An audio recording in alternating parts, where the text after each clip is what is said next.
Thank you for joining us for Effective Heart Change. The podcast will discuss how to apply faith principles to real-life situations.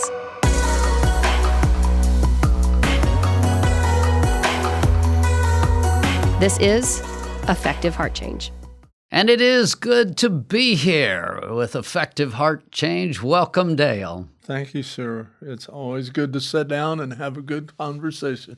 We're in the series, If Receiving is the Answer, and frankly, there's a second part that should happen with that, which is kind of like, well, why aren't we receiving, or how do we receive, or there's all kinds of things that you could do as a tagline in order to do that. And so far, we've walked through a lot of the different pieces. We've talked about spiritually. If you go back to the Bible and you look at the biblical foundation, you can see that there is a biblical foundation. And then you talk about receiving at a personal level. We walked through that. And then we talked about some of the developmental issues of if these things aren't in place, I don't even have the mechanisms to receive. Now we are at a point which is just kind of a whole different picture for the next however many we end up doing. But this one is called trauma, because what happens is trauma is the point at which there is a very genuine shutdown of our ability to receive that may be larger than just the moment. In fact, it actually can overshadow entire segments and sections of our lives. It's interesting to me that my observation is that trauma, we major in trauma as Americans especially, that it seems like everybody on a daily basis is directed by the trauma, that whatever trauma that is that they're dealing with, and we obsess on our traumas. Is that a natural thing? Is that part of growth? I digress for a moment, but I've also written on PTSD, and I live in a trauma world. I work with a drug alcohol program, and so it's like daily I'm encountering people and situations, high stress levels. And here's my theories for what it's worth. When what's on the inside is not strong enough to handle what's coming from the outside, then the outside overwhelms what's on the inside. We're just being very basic here. So let's go back to character. If I have built godly character and there's a huge level of strength, and I'm in the normal flow of things, I've not only built godly character, but I'm a person who prays. I'm a person who connects with God. I've seen the faithfulness of God. I've seen the goodness of God, and so I've got this faith covering. Then when something from the outside hits me, not only do I have godly character, but I also have I have my faith in God, and I've seen God intervene. I can stand up to some incredibly intense pressures at that point and not collapse. Your description immediately brought the scripture to mind, put on the full armor of God. And there were several things that you said in that intimated you have an armor, you have help, you have an outside covering that if you are conscientious about it, you put on a daily basis. That's what Scripture says. Put it on every day, and it will help you fend that off and maybe not spend so much time in trauma. If you look at what's been happening in our culture, we've seen the rapid breakdown of the family. And as the family is breaking down, what I believe, value is sown, especially from the father, but from the father and the mother, value is sown into the children. And so if that value doesn't get sown in, there's a level of weakness. There's a fragility that's there in that character piece. So we've got this situation going on where you're seeing in our culture potentially more and more fragile people over an extended period of time. Then with the breakdown of the family and all of the different things happening in our culture, you have more outside trauma showing. The amount of sexual abuse, molestation, all of those different things, they're just off the charts compared to where we were 40, 50 years ago. So you've got high levels of outside stuff coming in, and it's hitting on people who are more and more fragile and less in touch with God. Well, guess what the result is? PTSD is everywhere, everyone, all over the place. Once upon a time, that term was pretty much limited to people who had been to war, and they'd been to highly chaotic, intense, grotesque situations that as human beings, we're just not designed for that. So there's almost no amount of character development, connection with God that is prepared to handle that. And so next thing you know, we've got PTSD, and that's coming out of war zones. And to me, that's kind of a given. If you go through a high level trauma situation, of course you're going to get some of those reactions, and it's a matter of walking through them until we get to a healthy place. But what's happening, you're getting less and less character development, less and less sense of worth, sense of value, self-control, all of those, and more, as it were, small traumas, day after day after day, leading up to bigger and bigger traumas. You're getting a complete cutoff of God. Guess what we have? We've got a mess. We asked the question, where did that come from? PTSD. Before Vietnam, I'm sure there was PTSD, but it wasn't so universal. It wasn't noticeable because most of us didn't serve in the military. And starting with my generation, the world wars, that was one thing, but then there were skirmishes all over the world, and we waded into many of them with no objective. And without an objective, without a driving reason to be there, other than to play peacekeeper or to make sure our economy wasn't affected by whatever went on in that country, it wasn't a good enough reason. But that whole part of the PTSD now is apparent in all of society, and it's because we're vulnerable. We're not covered. And it's interesting you talk about the wars and the wars around the world. Well, it's one thing to go to war for a just cause, and I know that would set off another whole series of debates, and so I'm not trying to even go there. But if you're a soldier and you're in a war setting, if you're a soldier and you're in a war setting and you really are convinced of the cause and you're convinced of the need to sacrifice and et cetera, think back to that character piece. There's going to be a solidness there that you can absorb more grotesque stuff. But if I'm in a war that I'm not sure I should even be there, and I've been drafted and I'm forced to be there and I'm angry about it, and of course, the 1960s had already hit, and so you've got all kinds of pieces starting to come into play in terms of character, in terms of relationship with God. Is it a shock at that point that the Vietnam War produced a much higher level PTSD than we had had before? That totally fits the description that I laid out. And isn't it interesting? We've been talking about the parts of spiritual growth. And the first was safe, but an overriding concern in all of it is the sense that we need personally, I matter, and the question that goes beyond that when we are in a collective group is, does this matter? And when it comes to question, then you're more susceptible to be injured as not only as an individual but as a society. It all works. I love the phrase, all things work by spiritual authority. As we're talking about this, I hope there's some people out there listening who are like, this makes sense.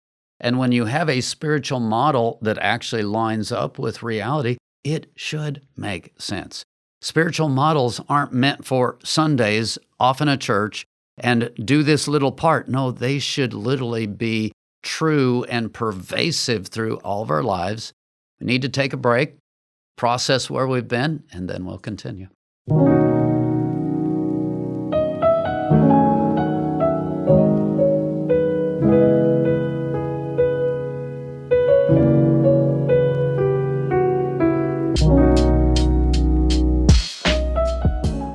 want to jump back in, again, back to the title, If Receiving is the Answer, and what is it that shuts down receiving, keeps us from going there? Because if we were receiving, everything would change. I say over and over again, if in working with addicts, if I could somehow just pour value and worth into them, it's like everything would change so fast. So when you say repeat the If receiving is the answer. Okay. And I've had this thought 4 or 5 times already. When you say that, what's the question? The question is, why are we still broken? Receiving would seem to be so easy. It's kind of like, well, duh, why doesn't it just happen then? Okay, thank you for clearing that up, because I can sit and look at the printed page, and you can say that, but I'm guessing that the folks that will choose to watch this are saying, now, what was the question? And so that's why I asked. And really, it would look like it should just happen normally. And think about children. They normally grow. They normally go through stages. If something's not happening according to that normal healthy, we're like, what's wrong? What's stopping it? What's shutting it down? Spiritually, same thing. If people aren't growing through the stages, which we talked about, if they're not growing through those spiritual stages, why not? And if there's a one-word answer that I would give, it's receiving, or blockages to receiving, or whatever you want to put there. But if we are receiving in the right way, and then we have to do more than receive, we have to embrace. Their heart change comes through heart choice. I can't just have it poured over me. I can have it poured over me and totally ignore it and not really receive it, not really drink it in. And that's actually somewhat where we've been up till now. You miss that personal relationship with God. You develop hardness, you develop coldness, you develop different things. And so it's like it's being poured over you, but you're just not getting it. So basically, we have a need to know. We have a need to know things.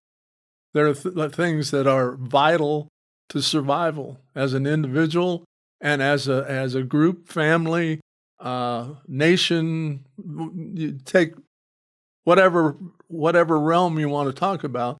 There are things that we need to know, and then there are things that are optional, less at important. best. Yeah, but that need. My sister used to joke with me that I made her present a need. In fact, she still has it, and I probably have mentioned this before, but she still has a need-to-know card that I gave her, and whenever she'd ask me something, I said, I need to see your need-to-know card. Well, we need to show our need-to-know card, and the big part is need to know what God has intended for us. I'm going to use the word important. I really believe that these series that we're doing right now are talking about some of the most important, significant concepts that really aren't often talked about in church. Absolutely. Because if you're not in that place of receiving, if you're not drinking in life and embracing it and building it into your character, then that outside pressure comes along and it crushes you, and we've got broken person after broken person playing the victim swan song and just, I'm a worse victim than you are, so you better take care of me, and that just amounts to a sick society. I'm led in the direction of talking to a friend.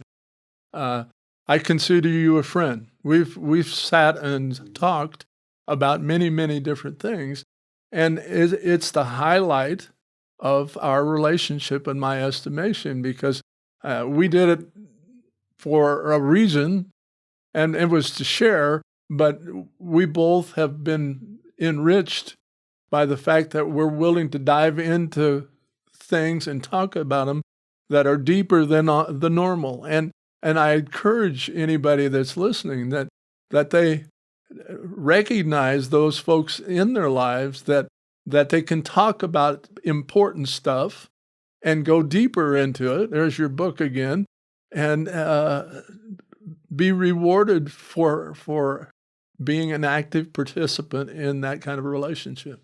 You said need to know, and That is so vital. I mean, that's this stuff. If you don't know where the blockages are, if you don't know where the fountains are, to me, that's part of being born again. If you connect with God, and a lot of people don't, if you connect with God, you figure out where the fountain is, you can go back to that fountain. You can get a new drink over and over and over again. And a lot of people, their start with God isn't there. Their start with God is, let me try to argue you to this point of thinking. Okay, have I won my argument? Okay, now that I've won my argument, will you repeat this prayer? You're good to go. That person hasn't necessarily found the fountain. Once you've found the fountain, once you've connected with the Holy Spirit, and the Holy Spirit reaches inside of you, and you're aware of that reaching inside, and I get that Abba Father, and it's like, whoa, God has adopted me. He's right here. He's ready to speak to me. He's ready to rescue me. He's there. I mean, that is so radical. Receiving is radical, but we do so much of our lives just at an intellectual processing level that doesn't have the same depth, doesn't have the same reality of what we're trying to lay out in this series.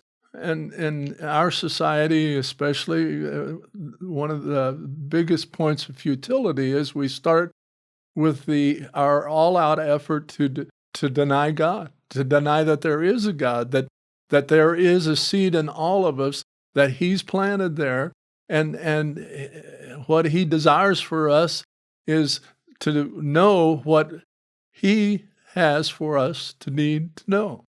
You know, it's interesting, two key things are used there. In the name of science, well, religion isn't factual. It's not solid. I'll tell you what, the stuff we're talking about is more solid than anything out there. And even scientists will tell you that, if they're really being honest, that there's dynamics there.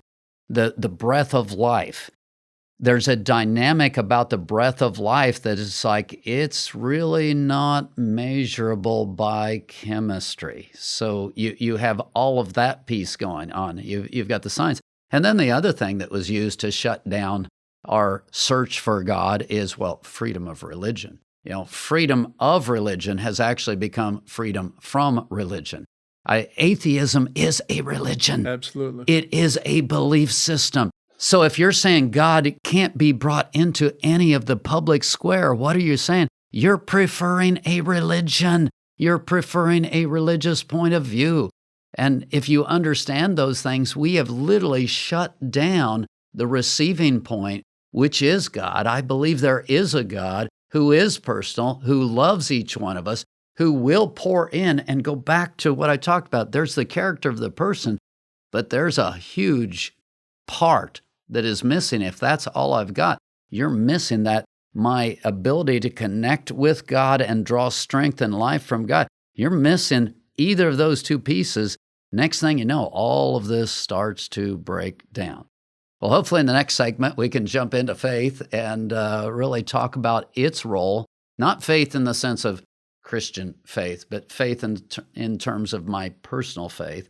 We'll get there. We'll take a look at that after we take a break.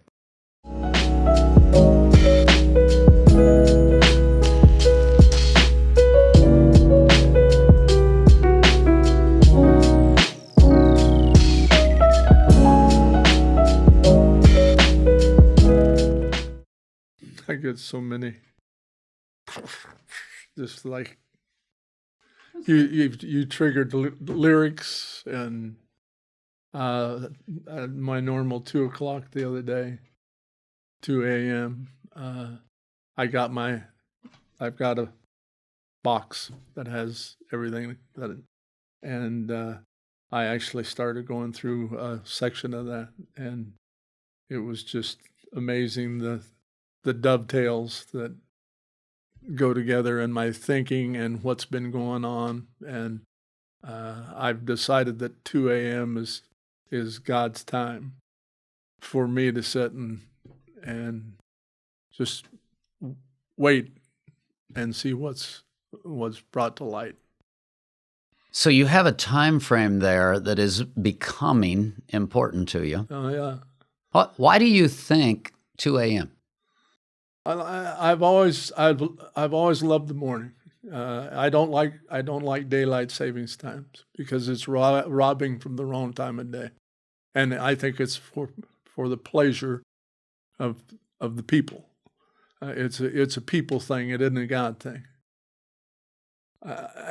But over the years, the time has changed. I before 4 or 5 in the morning was more like what, but I think God, it's taken me a while to maybe grasp it, and that's maybe is not a necessary word there.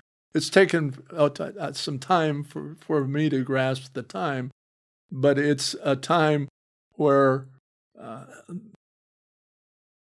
through His presence and power, my thinking is clear. I've set aside my thinking. And that would be my answer. I'm the same way. When I get too busy, too caught up in stuff, next thing I know, I'm waking up. I'm still a young man. I'm waking up at 4 a.m., okay? I'm waking up at those hours, and I would go back to those are the hours where I have things kind of put away, they're kind of set aside, and there's actually room for God to speak in a way that I can receive. Now, that ends up being incredibly important because there are times when your channels are open, there are times when your channels are closed. And one of the best words to describe open channel, closed channel is actually the word faith. And it's not that you have faith or don't have faith, it's faith in. If you go back to what I just described about myself, I have long since said that I had a belief system that if I worked really, really hard, I mean, that was kind of the foundational faith of my life, was a faith in self, and God rebuked me at a high level for that in 2003. To tell you how long ago, and I still think about it. And it's still so central to me because God spoke to me in pretty clear terms, about as close to being audible as anything that He's ever spoken to me, was you have more faith in your ability to work than you do mine. And that one just stopped me in my tracks. And it's the answer why it's 4 a.m. It's the answer why it's the middle of the night, because my faith in, when I'm up during the daytime, I'm living in faith. Guess what? Faith in my efforts, faith in self, faith in workaholic. I can't hear God at that point. So it's faith in, and faith ends up being a huge piece in terms of receiving, if my faith doesn't get transferred to the right directions, the right focus, now I'm in trouble. I was reminded that the first devotional thing I ever undertook was a booklet called The Secret Place. It was a daily devotional, and it was a new venture for me to take a time and dedicate it to that. That's what I think 2 a.m. is to me. It's a secret place. I talk about it, but it's a place reserved for God, and I'm in attendance. And today during our discussion in the class, another one came to me because there are moments of silence that I mentioned earlier. And silence overtook us, carried each his chosen way. That's a line out of one of my poems. And that's what's in that moment. Yes, it is a moment of faith. It's where I set my agenda aside, set my ego aside, and wait upon the Lord. And in that silence, my mind goes, but it's directed by God and not by me. Now, there's a moment-by-moment faith, and your faith varies at different points, different times in the day. And so you talked about the 2 a.m., the 4 a.m., where during the day, my faith is caught up in this, and I'm going this direction. And again, I'm not talking traditional stuff here. I'm not talking, belief systems, the Lord Jesus, He died for me, etc. I'm not talking traditional belief systems. I'm talking about spiritual function and faith and what I focus on, what I pay attention to. Focus ends up being a huge word. So if I'm focusing on something, I'm potentially, and I'm going to say probably, drinking in from that very thing. If I'm connecting with God, receiving from God, again, I'm pouring into me, I'm building me up. I'm not going to be traumatized, and trauma is the word that we're talking about today. But there are moments that are powerful moments where something comes in and overwhelms me and it becomes a trauma point. That ends up becoming very, very powerful because we're spiritual beings. Then a year later, 5 years later, 10 years later, I'm at a moment where a spiritual trigger comes along and wakes that up. That thing wakes back up and takes me over in a way that I'm drinking in from it. I'm receiving in from it. And this is not positive. This is like shut me down, throw me to the ground type of a response of receiving.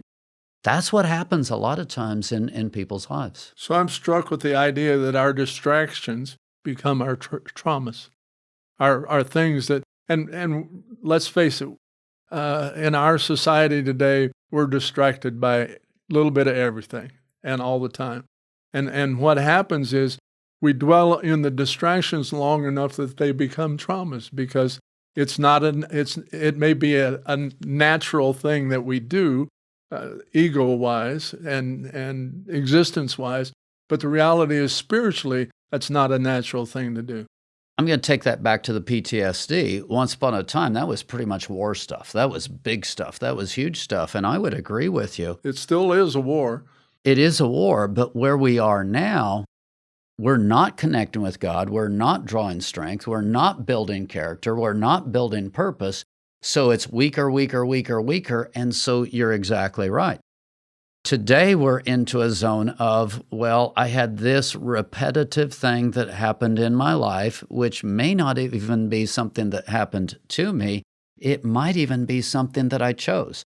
I chose to worry at a high level. I chose to be distracted with this little thing. I chose to be distracted with this little thing. And all of a sudden, these distractions over a period of time actually can grow into a consistent state of trauma in the person, even though there's no identifiable trauma. I have chosen this profession and I'm giving it all my attention. Oh, people go there. Absolutely. And it builds up and it's a disaster and it totally shuts down our ability to receive. Again, I love where some of these discussions go. We will take a break and we will continue after a few questions.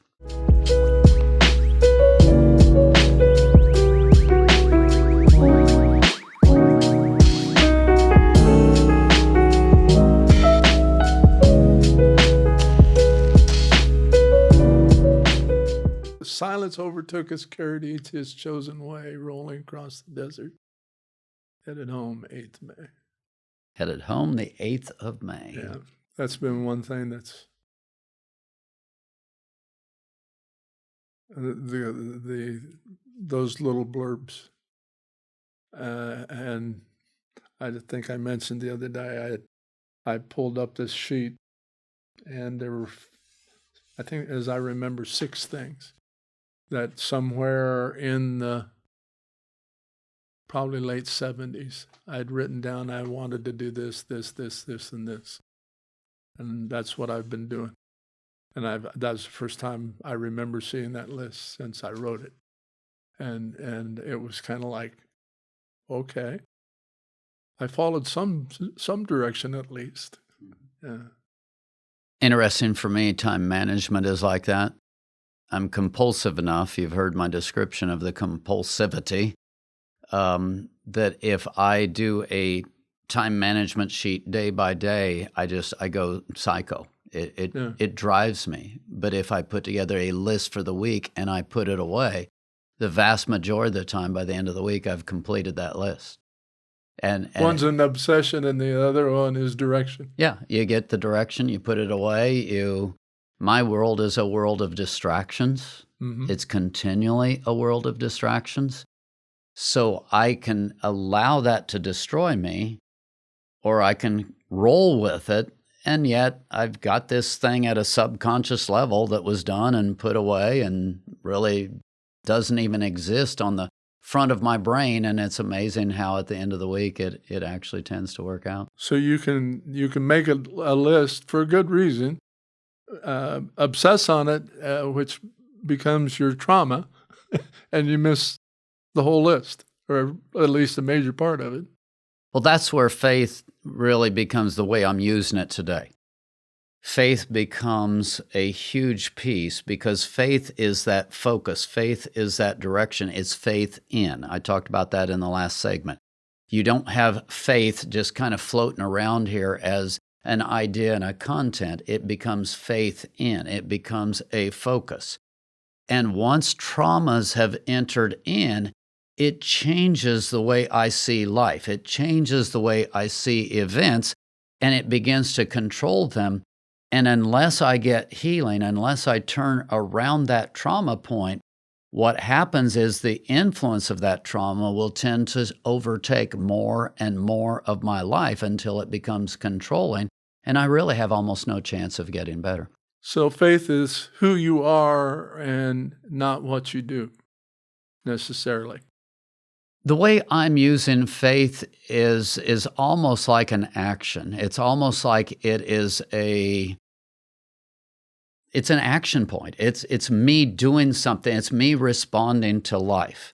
It's not content. The way we normally hear faith, it's a content or a belief system or something like that. But I'm talking about faith as in me interacting with life, and I bring my faith content to that point, and I'm looking at you, and I'm believing you're either going to hurt me or be positive or whatever. I bring a filter. I bring a perception to that thing. Then you've got message, which we talk about. It all ends up being kind of complex before it's all said and done. But a person who's been through traumas will bring those filters. They will bring that faith. They will bring this active thing into the interaction with the next event in life. And that trauma ends up almost completely controlling how the next event goes down. So when I said it's who you are, that's to me that's at the deepest level. It's a statement of what you believe, and so that's why I believe it's who you are, and it's who you are is evidenced by how you deal with others and with yourself, and so it's we don't really, many times we really don't know what we have faith in until you step back and take a deeper look at it. But it is evidenced by what we do on a daily basis. We're all blind to self. We all think we have a faith system. We all think we have a belief system, but when life comes along, we find out what we really have faith in. And I'll use myself. I've spent all of these years thinking I had faith in God, and then 2003 came along and it's like, oh, I have much more faith in me. And that has played out over and over and over again. What a rude awakening. Huh? Yeah, it really does. And I'm but thank God for awakenings. Absolutely. Yeah. Absolutely. And so faith in. And I've got trauma points, and those trauma points are showing up. They're showing up partially because what's in me was not sufficient. Who I'm connected to was not sufficient. Those are the two key pieces. Am I connecting with God? Am I drawing strength from God? Am I connecting with godly people? Do I have a sufficient base? Do I have things inside of me? If those things are in place, then the things that could have been traumas don't end up being traumas. So that's where we go back to everything we've talked to up till now. Am I connecting with God? Am I receiving? Am I building the spiritual foundations? Am I building the step-by-step? If I'm building those things, far fewer things end up being traumas in my life. If I'm not building those things, all of a sudden traumas show up, and now I've got major stuff to try to deal with. So here's possibly a good question to ask. If I have faith in, do I walk in faith? Okay. Have to think about that one, huh? Yeah, I am having to think about that one. Well, It's if I truly believe in something, is the evidence there that because I'm walking, talking, living in that truth? if I have faith in, I think the way I'm going to respond to that, if I have faith in, it will be revealed. Well, that was the intent of what I said. But we believe we have faith in lots of things, and find out in the moment of truth that that's not the case. Just like you described, you were a preacher. I was a preacher. Yeah, and found that out. And I found out real quick. Yeah. That I had far more faith in me. And how did I know that? Well, Problems. I'm going to rush right in and ask you how old you were when that. Just generally. That would be like, just a minute, let me get my head together. That'd be 45. 45 years you operated under the misconception that you had faith in God. You did, but not the total. But not as much as I thought I did. Exactly. And I think that's life. It's discovery like that. And when you do, what do you do with it? The alleged topic today was trauma. And we really laid the foundation for why does trauma happen? You know, you've got the inner person, you've got the connections, the strength, you've got the faith, your actual faith, where it is directed instead of where you think it's directed, and blindness. I want in the next program, we'll go much more into the actual trauma itself. How do I, if I've had traumas, how do I start unwiring that? Because, you know, if receiving is the answer, I need to be able to get to a point of receiving. And we sure don't want to stay in a place where if a trauma shows up in my life, I'm just out of luck. We want to get to the point of, okay, the trauma is there. How do we unwire the trauma? So that's where we plan to go the next time, where we talk about the traumas and we talk about unwiring them so that I can get back to a point of receiving. Hope you've enjoyed it, and I hope you'll join us for Effective Heart Change next time.